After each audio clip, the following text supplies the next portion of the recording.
Hello दोस्तों, मेरा नाम है अरुण कुमार। एक बार फिर से नीट स्टडी यूट्यूब चैनल में आपका स्वागत है। आज हम लोग रिव्यू सेमेस्टर 1 सेशन 2022 से 26 का VBI क्वेश्चन देखने वाले हैं।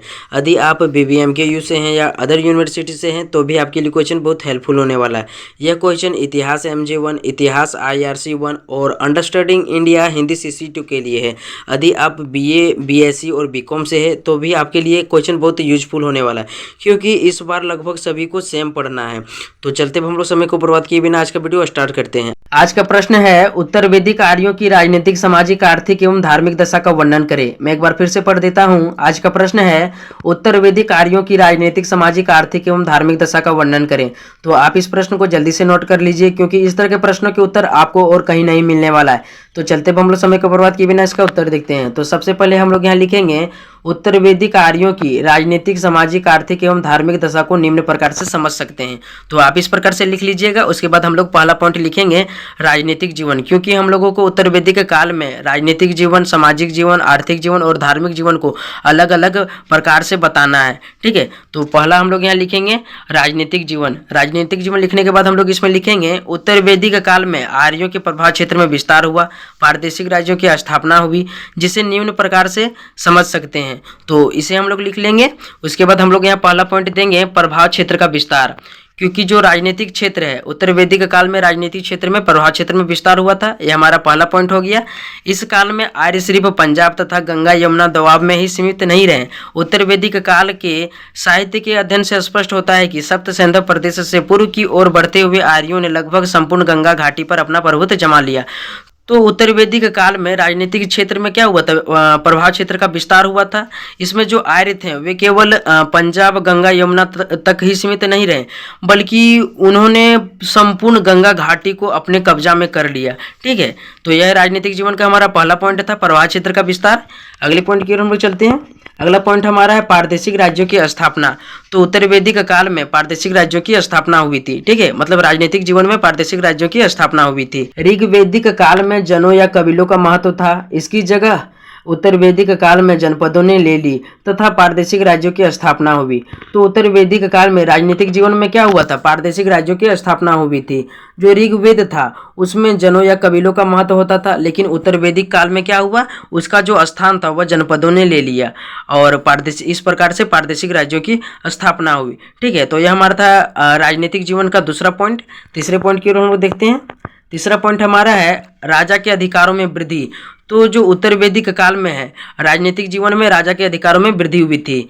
इस काल में राजा के अधिकारों में काफी वृद्धि हुई। इसका संकेत हमें उनके द्वारा विभिन्न प्रकार के बिरुदों के धारण करने से मिलता है। तो जो राजा था, उत्तर वैदिक काल में जो राजा था, उनके अधिकारों में काफी वृद्धि हुआ था। ठीक है, उसे विभिन्न प्रकार की उपाधियां दी जाती थी, जिससे स्पष्ट होता था कि राजा बहुत शक्तिशाली होता था और इससे राजा का जो शक्ति था उसके अधिकारों में काफी वृद्धि हुआ था। ठीक है, तो यह हमारा राजनीतिक जीवन का तीसरा पॉइंट है। आप इसे नोट कर लीजिए, आप इसे समझ गए होंगे। अगले पॉइंट की ओर हम लोग चलते हैं। अगला पॉइंट हमारा है सामाजिक जीवन।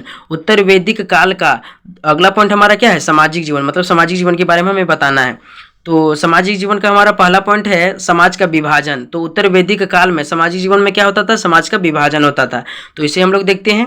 उत्तर वैदिक कालीन समाज 4 वर्गों ब्राह्मण, क्षत्रिय, वैश्य तथा शूद्र में विभाजित हो गया था। आज्ञों की प्रधानता के कारण ब्राह्मणों की शक्ति में वृद्धि हुई थी। तो जो उत्तर वैदिक काल है उसमें सामाजिक जीवन में समाज 4 वर्गों में विभाजित था। पहला ब्राह्मण, दूसरा क्षत्रिय, तीसरा वैश्य और चौथा शूद्र। तथा जो उत्तर वैदिक काल था उसमें यज्ञ काफी होता था। ठीक है, इस कारण से ब्राह्मणों की जो थी प्रधानता, मतलब ब्राह्मणों को काफी महत्व दिया जाता था। यज्ञों की प्रधानता के कारण ब्राह्मणों की प्रधानता बढ़ गई थी। ठीक है, यह सामाजिक जीवन का हमारा पहला पॉइंट है, समाज का विभाजन। तो आप इसे नोट कर लीजिए। अगले पॉइंट की ओर हम लोग चलते हैं। अगला पॉइंट हमारा है व्यक्तिगत जीवन। इसे हम लोग देखते हैं। इस काल में आर्यों के अपने व्यक्तिगत जीवन को नियमित करने के लिए जीवन को 4 अवस्थाओं में बांट रखा था।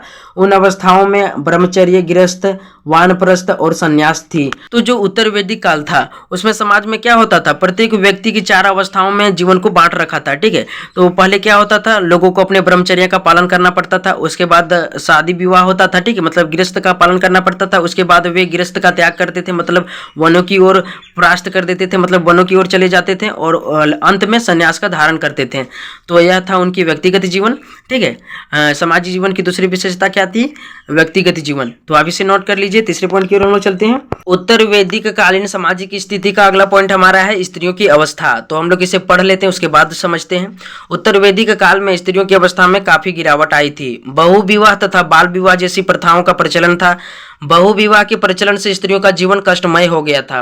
तो जो उत्तर वैदिक काल था उसमें स्त्रियों की अवस्था में काफी गिरावट आया था। मतलब जो समाज में था उसमें बहु विवाह तथा बाल विवाह जैसी प्रथाएं प्रचलित था।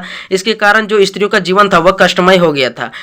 बहु विवाह का मतलब यहाँ हो गया कि एक पुरुष एक से अधिक महिलाओं को रख सकता था। ठीक है, तो इस कारण कहीं ना कहीं स्त्रियों की जो अवस्था था उसमें काफी गिरावट हो गया था। तो आप इस पॉइंट को अच्छी तरह से समझ गए होंगे, आप इसे नोट कर लीजिए। हम लोग चलते हैं अगले पॉइंट की ओर। अगला पॉइंट हमारा है शिक्षा। तो उत्तर वैदिक कालीन सामाजिक स्थिति का अगला पॉइंट जो हमारा है वह है शिक्षा। इस काल में शिक्षा के ऊपर काफी बल दिया गया था। ब्रह्मचर्यावस्था में विद्यार्थी गुरुकुल में शिक्षा प्राप्त करने के लिए जाते थे तथा शिक्षा पूर्ण होने के बाद दक्षिणा का प्रचलन था। जिस प्रकार आज हम लोग स्कूल कॉलेज में शिक्षा प्राप्त करने के लिए जाते हैं, ठीक उसी प्रकार उत्तर वैदिक काल में ब्रह्मचर्यावस्था में जो लोग होते थे, जो विद्यार्थी होते थे, वे शिक्षा प्राप्त करने के लिए गुरुकुल जाते थे और शिक्षा प्राप्त होने के बाद उन्हें दक्षिणा के रूप में कुछ देना पड़ता था। यह समाज की विशेषता थी। ठीक है, तो आप इस पॉइंट को अच्छी तरह से समझ गए होंगे, आप इसे नोट कर लीजिए। अब हम लोग चलते हैं अगले पॉइंट की ओर। अगला पॉइंट हमारा है आर्थिक जीवन। उत्तर वैदिक काल में आर्थिक जीवन। ठीक है, तो मतलब आर्थिक जीवन का मतलब यहाँ हो गया कि जो आर्य लोग थे या उत्तर वैदिक काल के जो लोग थे वे अपने आर्थिक जीवन का जीवन यापन करने के लिए कौन कौन से क्रियाकलाप करते थे। ठीक है, किस प्रकार से उनका आर्थिक जीवन चलता था, वही है आर्थिक जीवन। तो इसे हम लोग पढ़ते हैं। उत्तर वैदिक काल में आर्यों के आर्थिक जीवन में काफी परिवर्तन हुआ। उनके आर्थिक जीवन की निम्नलिखित विशेषताएं थी। तो आर्थिक जीवन की कई विशेषताएं थी। ठीक है, तो पहला पॉइंट हम लोग देखते हैं। पहला पॉइंट हमारा है कृषि की प्रधानता। तो जो उत्तर वैदिक काल था उसमें आर्थिक जीवन का एक मुख्य आधार कृषि था। उत्तर वैदिक काल में आर्यों की मुख्य आजीविका खेती या कृषि थी। हल और बैल की मदद से वे खेती करते थे। उन्हें खेती के तरीकों की जानकारी थी। वे गेहूं, धान, मूंग, मसूर, तिल आदि फसलों की खेती किया करते थे। तो जो उत्तर वैदिक काल था उसमें लोगों को खेती के बारे में काफी जानकारी होता था। ठीक है, मतलब जो आर्थिक जीवन का मुख्य आधार था वे कृषि था। वे कृषि में गेहूं, धान, मूंग, मसूर, तिल आदि फसलों का खेती क्या करते थे, इससे उनके आर्थिक जीवन चलता था। तो आप इस पॉइंट को अच्छी तरह से समझ गए होंगे। चलते हैं अगले पॉइंट की ओर। अगला पॉइंट हमारा है पशुपालन। पशुपालन एक सहायक धंधा था। वे गाय और बैल के अलावा भैंस, बकरी, भेड़, घोड़ा आदि को भी पालते थे। तो जो उत्तर वैदिक काल है उसमें आर्थिक जीवन में कृषि के अलावा पशुपालन भी होता था। पशुपालन में वे गाय, बैल, भैंस, बकरी और भेड़, घोड़ा आदि को भी पालते थे। इससे उन्हें आर्थिक जीवन में काफी हेल्प होता था। ठीक है, तो उत्तर वैदिक काल में क्या होता था, जो लोग थे आर्थिक जीवन का मुख्य आधार तो पहला कृषि होता था, मतलब कृषि अनिवार्य होता था। आर्थिक जीवन का मुख्य आधार कृषि होता था। उसके बाद लोग पशुपालन भी करते थे। पशुपालन में गाय, भैंस, बकरी और घोड़ा भी होता था। इससे उनका आर्थिक जीवन चलता था। तो आप इसे समझ गए होंगे। अगले पॉइंट की ओर हम लोग चलते हैं। उत्तर वैदिक काल के आर्थिक जीवन का अगला पॉइंट हमारा है उद्योग। कृषि और पशुपालन के अलावा विभिन्न उद्योगों का भी प्रचलन था। लोग विभिन्न व्यवसायों के माध्यम से अपनी आजीविका हासिल करते थे। तो जो उत्तर वैदिक काल था उसमें लोग पहला कृषि करते थे, दूसरा पशुपालन और उसके अलावा उद्योग भी करते थे। जैसे सूती वस्त्र का निर्माण हो गया, वस्त्रों का निर्माण हो गया, तो उसके लिए एक उद्योग धंधा भी होता था। ठीक है, चप्पल, जूते, इनका जो निर्माण होता है उसके लिए भी उद्योग होता होगा। ठीक है, तो कहीं ना कहीं उत्तर वैदिक काल में उद्योगों का भी प्रचलन था। तो आप इसे अच्छी तरह से समझ गए होंगे, आप इसे नोट कर लीजिए। अगला पॉइंट हम लोग देखते हैं। अगला पॉइंट हमारा है व्यापार। तो उत्तर वैदिक काल में पहला क्या होता था, कृषि होता था, दूसरा पशुपालन, तीसरा व्यापार, तीसरा उद्योग होता था और चौथा व्यापार। इस काल में व्यापार का भी प्रचलन था। वे कृषि, पशुपालन तथा उद्योगों से प्राप्त वस्तुओं का व्यापार करते थे जो उनके आर्थिक क्रियाकलाप में सहायक होते थे। तो उत्तर वैदिक काल में क्या होता था, जब कृषि से जो प्राप्त होता था, कृषि से आवश्यकता से अधिक अनाज प्राप्त हो जाता था तो लोग क्या करते थे, उसका व्यापार करते थे। इससे उनके आर्थिक जीवन में काफ़ी हेल्प होता था। ठीक है, तो आप इसे अच्छी तरह से समझ गए होंगे कि उत्तर वैदिक काल में पहला क्या होता था, कृषि होता था, पशुपालन होता था, उद्योग होता था और व्यापार होता था। यह उनके आर्थिक जीवन का मुख्य आधार होता होगा या होता था। ठीक है, तो आप इसे अच्छी तरह से समझ गए होंगे। यह हमारा था आर्थिक जीवन की विशेषताएं। अब हम लोग चलते हैं अगले पॉइंट की ओर। अगला पॉइंट हमारा है धार्मिक जीवन। तो उत्तर वैदिक काल में धार्मिक जीवन की क्या क्या विशेषता था उसे हम लोग देखते हैं। उत्तर वैदिक काल में आर्यों के धार्मिक जीवन में कई परिवर्तन हुए। तो जो उत्तर वैदिक काल था उसमें आर्यों के जीवन में कई सारे परिवर्तन हुए। ठीक है, तो पहला हम लोग देखते हैं। पहला हमारा है देवताओं के महत्व में परिवर्तन। तो जो उत्तर वैदिक काल था उसमें देवताओं के महत्व में परिवर्तन हो गया था। ठीक है, धार्मिक जीवन में उत्तर वैदिक काल में पूर्व वैदिक कालीन प्रमुख देवता इंद्र और अग्नि का महत्व कम हो गया। उनका स्थान प्रजापति रुद्र और विष्णु ने ले लिया। तो जो उत्तर वैदिक काल था उसमें जो धार्मिक जीवन था उससे पहले उत्तर वैदिक काल के पहले, ठीक है, तो प्रमुख देवता क्या होता था, इंद्र होता था और अग्नि होता था। उसे उत्तर वैदिक काल के पहले काफी महत्व दिया जाता था, लेकिन जैसे ही उत्तर वैदिक काल आया उनका महत्व चेंज हो गया। मतलब उसके स्थान पर अब प्रजापति रुद्र और विष्णु ने ले लिया। तो कहीं ना कहीं धार्मिक महत्व में भी परिवर्तन हुआ था। ठीक है, उत्तर वैदिक काल में धार्मिक महत्व में परिवर्तन हो गया था। तो यह हमारा है उत्तर वैदिक काल में धार्मिक जीवन में देवताओं की महत्व में परिवर्तन हुआ था। यह हमारा पहला पॉइंट हो गया धार्मिक जीवन का। ठीक है, अगला पॉइंट हम लोग देखते हैं। उत्तर वैदिक कालीन धार्मिक जीवन का अगला विशेषता हमारा है यज्ञों और कर्मकांडों की प्रधानता। इस काल में यज्ञों और कर्मकांडों का महत्व बढ़ गया। पहले देवताओं की पूजा स्तुति पाठ तथा मंत्रों के माध्यम से होती थी, लेकिन अब कर्मकांडों को प्रधानता दी जाने लगी।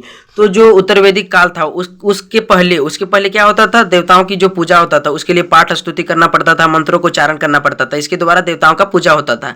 लेकिन जैसे ही उत्तर वैदिक काल आया इसमें क्या हो गया, कर्मकांडों को प्रधानता दी जाने लगी। मतलब लोग जो थे वे कर्मों पर ज्यादा विश्वास करने लगे। ठीक है, तो मैं आशा करता हूं कि आप इस पॉइंट को अच्छी तरह से समझ गए होंगे। आप इसे जल्दी से नोट कर लीजिए और वीडियो अच्छा लगा हो तो एक प्यारा सा लाइक कर दीजिए और चैनल में नहीं तो चैनल को जल्दी से सब्सक्राइब कर दीजिए, क्योंकि सेमेस्टर 1 में जितने भी क्वेश्चन है, जितने भी विषयों के क्वेश्चन है उनका आंसर जल्दी चैनल में अपलोड हो जाएगा।